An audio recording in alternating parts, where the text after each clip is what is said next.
آئیے کچھ عرض معروف کرنے سے پہلے آقا نامدار مدینے کے تاجدار دونوں عالم کے مالک و مختار نائب پروردگار شفیع روز شمار محبوب دعوت سید ابرار و خیار احمد مجتبی صلی اللہ تعالی علیہ وسلم کے دربار مہربار میں درود شریف کا نذرانہ پیش کرے باوجہ اللہم صلی علی سیدنا شفیعنا نبینا حبیبنا قریبنا مولانا محمد بارک وسلم صلاۃ و سلام علیک یا رسول اللہ صلی اللہ تعالی علیہ وسلم۔ لحد میں عشق رخ کا داغ لے کے چلے، اندھیری رات سنی تھی چراغ لے کے چلے، تیرے غلاموں کا نقش قدم ہے راہ خدا، وہ کیا بہک سکے جو یہ سراغ لے کے چلے۔ اور غازی ہند وہ دربار ہے اعلیٰ تیرا، غازی ہند وہ دربار ہے اعلیٰ تیرا، کبھی محروم نہیں مانگنے والا تیرا، کبھی محروم نہیں مانگنے والا تیرا۔ اور چہرے پہ ملکے روزے سرکار کا نمک، کچھ اور بڑھ گیا ہے گنہگار کا نمک۔ ہر زخم پر بلال یہ کہتے تھے جھوم کر، یہ زخم تو ہے لذت اظہار کا نمک۔ اور آپ لوگوں کی تعداد کم ہے، اس کے لیے پڑھ رہا ہوں میں کہ کم مت دیکھیے، جو حق پہ ہوتے ہیں ان کی تعداد کم ہی ہوگی۔ ہر زخم پر بلال یہ کہتے تھے جھوم کر، یہ زخم تو ہے لذت اظہار کا نمک۔ میدان جنگ بدر میں یہ ماننا پڑا، لکڑی اتار دیتی ہے تلوار کا نمک۔ میدان جنگ بدر میں یہ ماننا پڑا، لکڑی اتار دیتی ہے تلوار کا نمک۔ عمر صاحب اپنا ہو یا پرایا یا جاوید کوئی ہو، کھاتے ہیں سب کے سب میرے سرکار کا، کھاتے ہیں سب کے سب میرے سرکار کا نمک۔ محترم سامعین کرام، میں نے قرآن مقدس کی ایک مشہور و معروف آیت کریمہ تلاوت کرنے کا شرف حاصل کیا ہے۔ اللہ تبارک و تعالیٰ قرآن مجید کے 11ویں پارے میں ارشاد فرماتا ہے، یا ایھا الذین آمنوا اتقوا اللہ وکونوا مع الصادقین، اے ایمان والو اللہ سے ڈرو اور سچوں کے ساتھ ہو جاؤ۔ اللہ تبارک و تعالیٰ چھٹے پارے میں ارشاد فرماتا ہے، یا ایھا الذین آمنوا اتقوا اللہ وابتغوا الیہ الوسیلہ، اے ایمان والو اللہ سے ڈرو اور اللہ کی راہ میں اللہ تک پہنچنے کے لیے وسیلہ تلاش کرو۔ لیکن اگر ہم کسی اللہ کے ولی کے مزار پہ جاتے ہیں تو کچھ لوگوں کو برا لگتا ہے، لیکن میرے آقا صلی اللہ علیہ وسلم ارشاد فرماتے ہیں کہ اگر جس شہر میں، جس محلے میں، جس بستی میں اللہ کے نیک بندے ہوا کرتے ہیں، ان کے وجہ سے گنہگاروں کی دعائیں قبول ہوتی ہیں۔ سبحان اللہ۔ آج سید سالار اسود غازی رضی اللہ تعالیٰ عنہ کے نام کی یہ محفل پاک رکھی گئی ہے۔ یہ میلاد شریف آج غازی سرکار کا عرس بھی ہے اور اسی سلسلے میں یہ میلاد پاک رکھی گئی ہے۔ لیکن سید سالار اسود غازی رضی اللہ تعالیٰ عنہ کو اللہ تبارک و تعالیٰ نے شہید کا مرتبہ دیا۔ سبحان اللہ، سید الشہداء ہے۔ آج ایک بات مجھے یاد آ رہی ہے کہ آخر ان شہیدوں کو بار بار کیوں یاد کیا جاتا ہے، ان شہیدوں کا تذکرہ بار بار کیوں کیا جاتا ہے؟ اللہ کے ولیوں کی میلاد، ان کی محفل بار بار ان کا چرچا ہر محفل میں کیوں ہوتا ہے؟ ایک آدمی شہید ہو گیا تو اتنا لمبا چرچا بار بار اس کا ذکر کرنے کی ضرورت کیا ہے؟ آخر کیوں ہوتا ہے؟ اس سے زیادہ اور جانے گئے ہیں۔ آئیے آپ کو میں بتاؤں کہ جب شہر بغداد میں ہلاکوں نے بغداد پر حملہ کیا، جب ہلاکوں نے بغداد پر حملہ کیا، مورخ فرماتے ہیں کہ بغداد کی کوئی ایسی گلی نہیں تھی، کوئی ایسی دیوار نہیں تھی جہاں کسی مردے کو سہارا دے کر دفنایا نہ گیا۔ عراق کی کوئی ایسی نالی نہیں تھی جہاں خون نہ بہا ہو، بلکہ مورخ فرماتے ہیں کہ دریائے دجلہ میں 3 دن تک پانی کے بجائے خون بہا۔ دریائے دجلہ نے اپنا وجود بدل دیا تھا۔ یہ ہو گیا۔ اور آگے آئیے، اس کے علاوہ چلتے ہیں کہ آئیے ہمارے ہندوستان میں جب ہمارا ہندوستان آزاد ہوا، 10,000 علماء کرام کو دلی کے لال قلعے پر پھانسی دے دیا گیا۔ ان کا تذکرہ کہیں نہیں، نہ جانے کتنی جانیں چلی گئی۔ علامہ فضل حق حیدرآبادی کو کالا پانی کی سزا دے دی گئی۔ میرے دوستو، اور تمام علماء کرام کو شہید کیا گیا۔ اس کے بعد آپ آئیے قاری صاحب، 2002 میں ہمارے گجرات میں مسلمانوں پر حملہ ہوا، 2000 مسلمانوں کو قتل کر دیا گیا۔ جو حاملہ عورتیں تھیں ان کے پیٹ چاک کر کے بچوں کو نکال کر آپ کے حوالے کر دیا گیا۔ لیکن اس کا تذکرہ ہمیں نہیں ملتا ہے، اس کی تاریخ کوئی بیان نہیں کرتا ہے۔ بس کیا ہے، ایک بار تاریخ پڑھا، کتاب بند کیا، بھلا دیا۔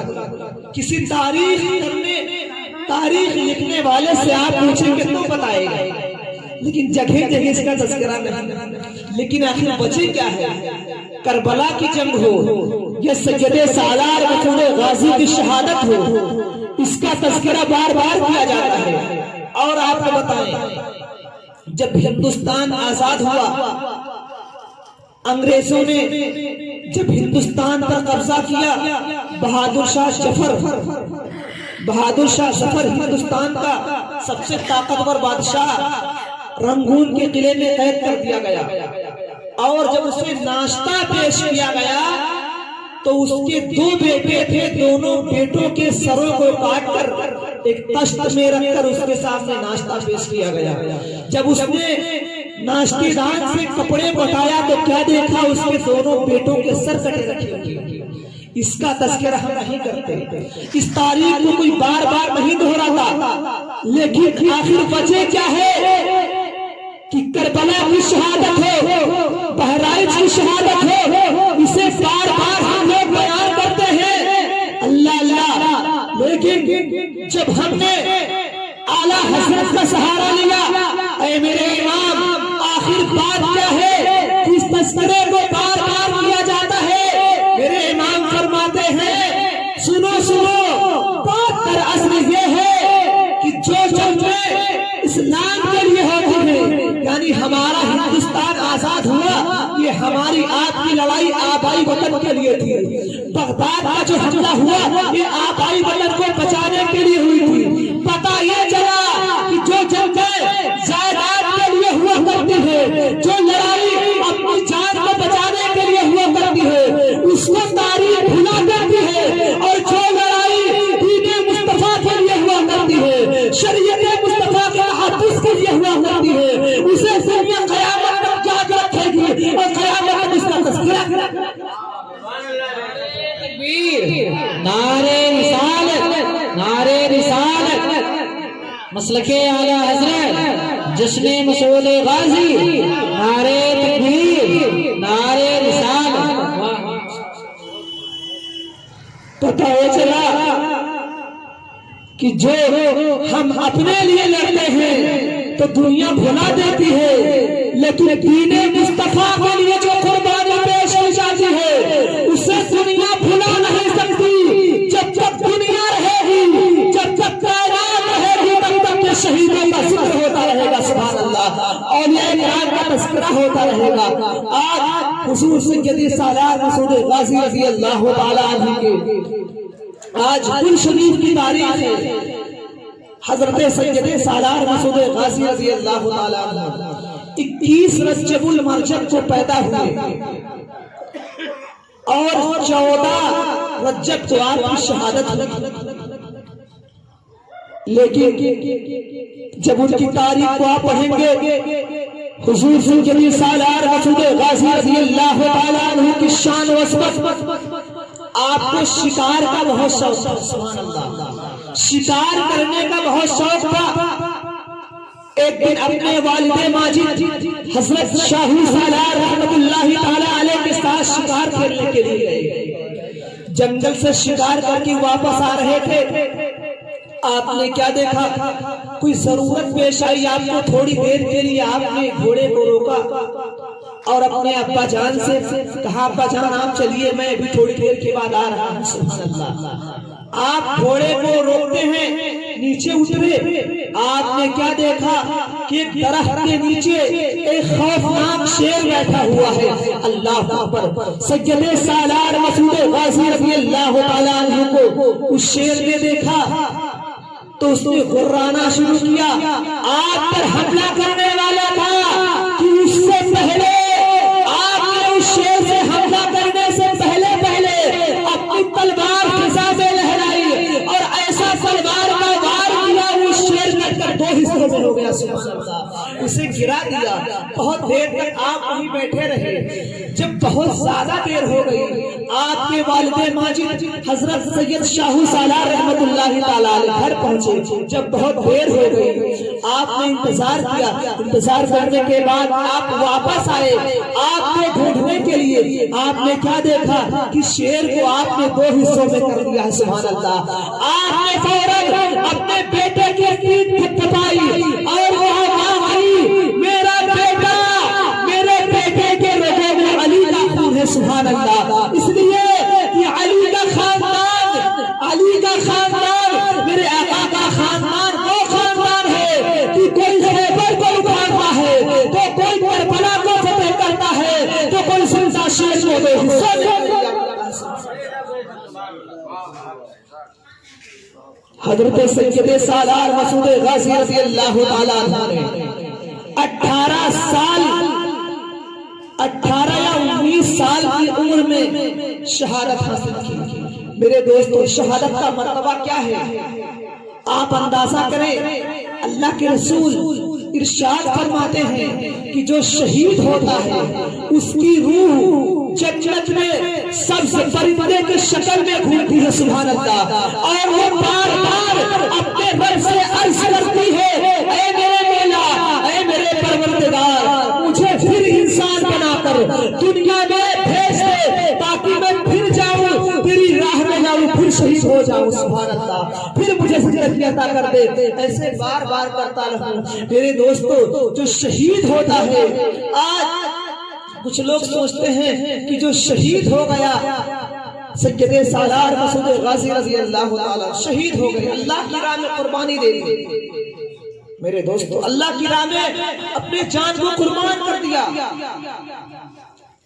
شہید جب شہید ہو جاتا ہے تو اللہ تبارک و تعالیٰ کی حوریں اس پر فخر کرتی ہیں، سبحان اللہ۔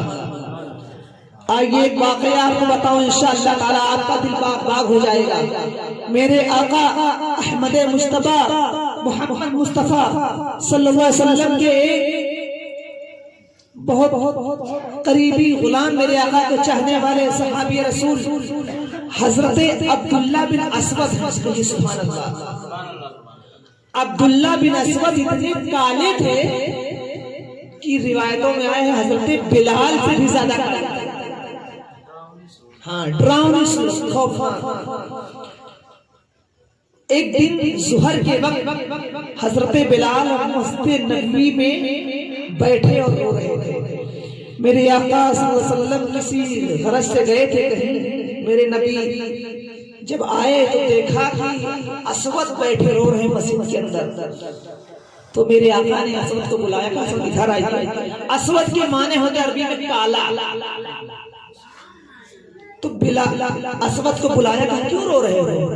کہا یا رسول اللہ صلی اللہ علیہ وسلم، اے میرے آقا، آپ کی ساری سنتیں تو میں نے ادا کر لیا ہے یا رسول اللہ، لیکن آپ کی ایک سنت کیا مجھ سے ادا نہیں ہوگی؟ یا رسول اللہ، اس سنت سے محروم رہ جاؤں گا؟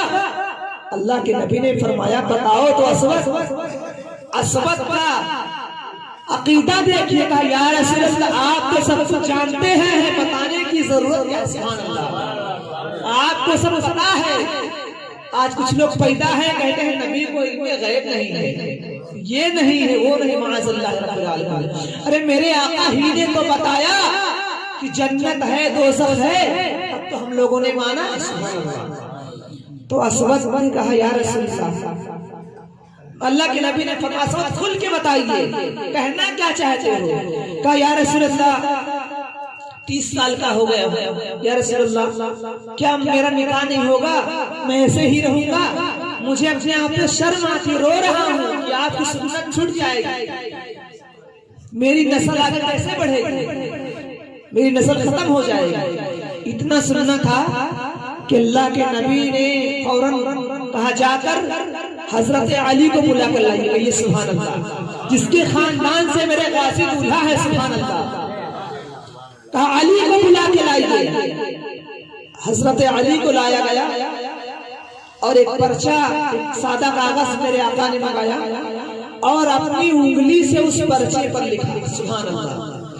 اس وقت کا جو سب سے بڑا بادشاہ، حبشہ کا سب سے بڑا بادشاہ حبشہ کا تھا، اس کے ایک بیٹی تھی، بڑے بڑے راجہ مہاراجہ اس کا ہاتھ مانگنے کے لیے آئے تھے شادی کے لیے، لیکن بادشاہ نے انکار کر دیا تھا۔ میرے آقا علیہ السلام نے گھوڑے کی پشت پر کاغذ کو رکھا، اپنی انگلیوں سے لکھا کہ اے بادشاہ حبشہ، یہ پیغام محمد عربی کی طرف سے، تیرے نبی کی طرف سے یہ تجھے پیغام بھیجا جا رہا ہے کہ اپنی بیٹی کا نکاح، اپنی شہزادی کا نکاح میرے غلام اسود کے ساتھ۔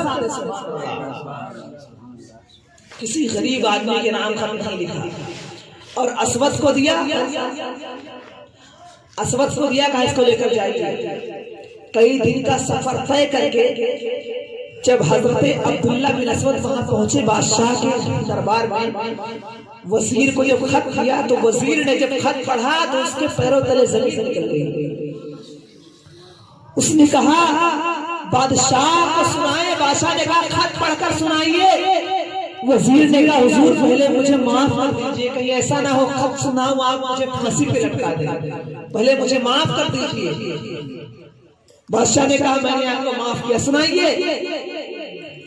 تو وزیر نے خط پڑھا کہ یہ آپ کے نبی کی طرف سے پیغام ہے کہ اپنی بیٹی کا نکاح یہ اسود کے ساتھ آپ کو کرنا ہے، سبحان اللہ۔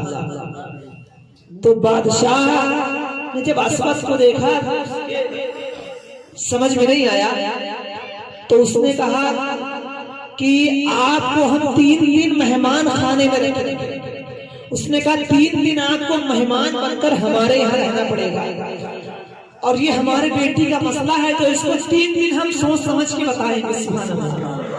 کہا 3 دن میں سوچ سمجھ کر بتائیں گے۔ 3 دن جب گزرے اور 3 دن کے بعد جب حضرت عبداللہ بن اسود جانے لگے تو بادشاہ نے کہا دیکھیے یہ تو میرے نبی کا فرمان سر آنکھوں پر ہے، لیکن کیا کروں، یہ ہمارے بیٹی کا مسئلہ ہے، ہمارا کوئی مسئلہ ہوتا تو حل کر دیتا، لیکن یہ ہمارے بیٹی کا مسئلہ ہے، اس لیے میں شادی نہیں کر سکتا۔ بادشاہ نے جواب لکھا جا سکتا ہے۔ اب حضرت عبداللہ بن اسود اس خط کو لیے مایوس ہو گئے، جواب سنا تو مایوس ہو گئے، روتے ہوئے وہاں سے گھوڑے پر سوار ہوئے اور چل دیے۔ راستے میں آرام آرام سے بیچارے پریشان حال آ رہے تھے۔ آپ نے کیا دیکھا، پیچھے سے ایک نقاب پوش گھوڑے پر سوار بہت تیزی کے ساتھ آ رہا ہے اور آواز لگاتا اے اسود رک جاؤ، اے اسود رک جاؤ، اسود رک جاؤ، روک لو گھوڑا۔ اسود نے آواز سنی تو گھوڑے کو ریل لگائی، روکا، اور اس نے جب آ کر پہنچا تو وہ گھوڑ سوار نے کہا اے اسود جا کر اپنے نبی سے کہہ دو کہ شادی کا انتظام کرے، بادشاہ کی بیٹی کی شادی میرے نبی کے غلام کے ساتھ ہوگی۔ اتنا کہا، اسود کی آنکھوں میں آنسو تھے۔ آپ نے کہا ارے تمہیں پتا ہے جب بادشاہ نے خود منع کر دیا جب بادشاہ نے انکار کر دیا تو کون ہے شادی کرنے والا؟ حضرت عبداللہ بن اسود رضی اللہ تعالیٰ عنہ ارشاد فرماتے ہیں اتنا کہنا تھا کہ آپ نے اتنا کہا کہ فوراً اس نے اپنے چہرے سے نقاب کو ہٹایا. آپ نے کیا دیکھا کہ وہ خود بادشاہ کی بیٹی تھی, خود بادشاہ کی بیٹی تھی. تو آپ نے فرمایا کہ بادشاہ نے تو انکار کر دیا ہے, تو بادشاہ کی شہزادی نے کہا یقیناً ہمارے باپ نے انکار کر دیا ہے, لیکن یہ میرے نبی کا معاملہ ہے اور میرے نبی نے اسود جیسے کالے گلوٹے سے شادی کرنے کے لیے کہا ہے, ضرور اس میں کوئی راز ہوگا. سبحان اللہ, میں شادی کروں گی, جاؤ اپنے نبی سے کہہ دو کہ شادی کا انتظام کرے. اب حضرت عبداللہ بن اسود خوشی خوشی وہاں سے نکلتے ہیں اور آتے ہیں اپنے نبی کی بارگاہ میں, کہتے ہیں یا رسول اللہ شادی طے ہو گئی, اب آپ انتظام کر دیجیے. میرے نبی نے فرمایا کہ تمہارے پاس کچھ ہے؟ انہوں نے کہا یا رسول اللہ میرے پاس صرف تلوار ہے جس سے میں جنگ کرتا ہوں اور میرے پاس کچھ بھی نہیں ہے. اللہ کے نبی نے فرمایا اس تلوار کو لیجیے اور جائیے آپ دکان پر بیچ کر بازار میں اور اس سے پیسے لائیے, اپنی عورت کا اس سے مہر ادا کیجیے. سبحان اللہ. حضرت عبداللہ بن اسود تلوار کو لیتے ہیں, بازار میں پہنچتے ہیں, جیسے ہی دکاندار کے ترازو پہ تلوار رکھی اتنے میں آپ کیا سن رہے ہیں کہ حضرت بلال مکے کی گلیوں میں اعلان کر رہے ہیں اے لوگو چلو, کافروں نے کعبہ شریف پہ حملہ کر دیا ہے, اسے بچانا ہے. کچھ کافروں نے مدینہ پہ کعبہ پہ حملہ کرنے والے ہیں. اللہ اللہ اتنا سننا تھا کہ حضرت اسود اس دکاندار کے ترازی سے اپنی تلوار کو اٹھاتے ہیں اور سیدھے میدان جنگ میں نکل جاتے ہیں. سبحان اللہ. جب وہاں پہنچے میرے نبی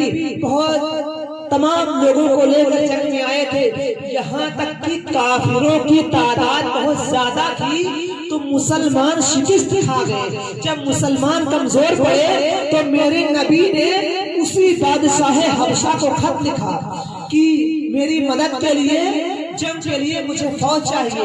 10,000 فوج لے کر وہ بادشاہ حبشہ خود اس جنگ میں شامل ہوا, اور کیونکہ بہت طاقتور بادشاہ تھا جب وہ جنگ میں شامل ہوا تو مسلمانوں کی تعداد جب زیادہ ہوئی تو مسلمان جنگ جیت گئے. سبحان اللہ. جنگ جیت گئے مسلمان, کافروں کو شکست ہوئی. اب اس کے بعد نبی نے فرمایا کہ شہداء کی جو لاشیں ہیں اسے اکٹھا کیا جائے, جتنے شہید ہیں سب کی لاشوں کو میرے نبی نے اکٹھا کیا اور سب کی جنازہ پڑھی اور سب کو دفنایا گیا.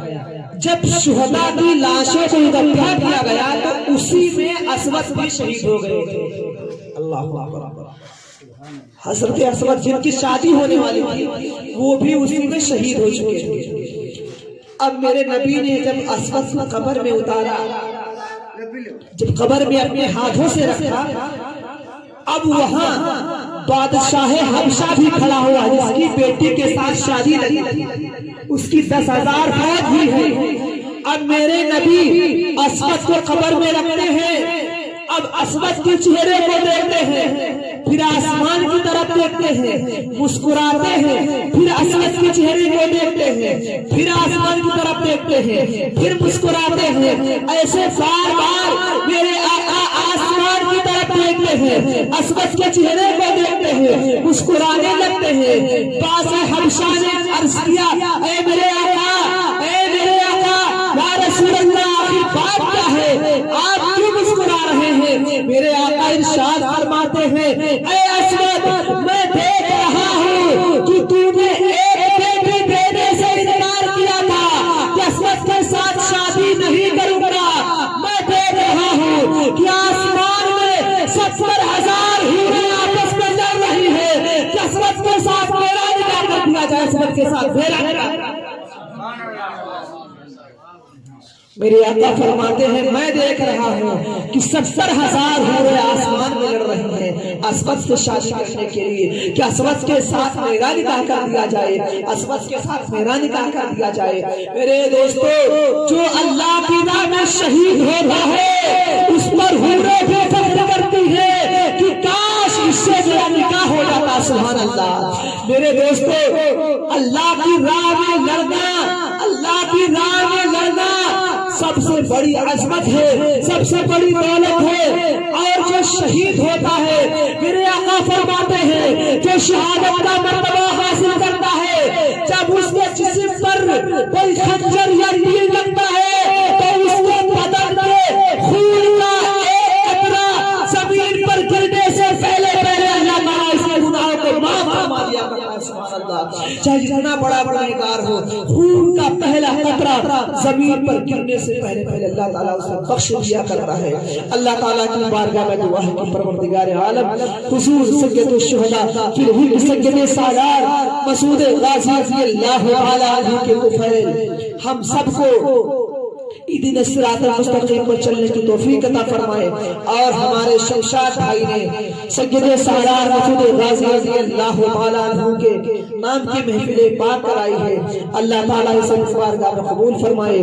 استغفر اللہ ربی من کل ذنب واتوب الیہ. ایک بار کلمہ شریف مجھے شہادت لا الہ الا اللہ واشہد ان محمدا عبدہ ورسولہ. درود شریف اللہم صلی علی سیدنا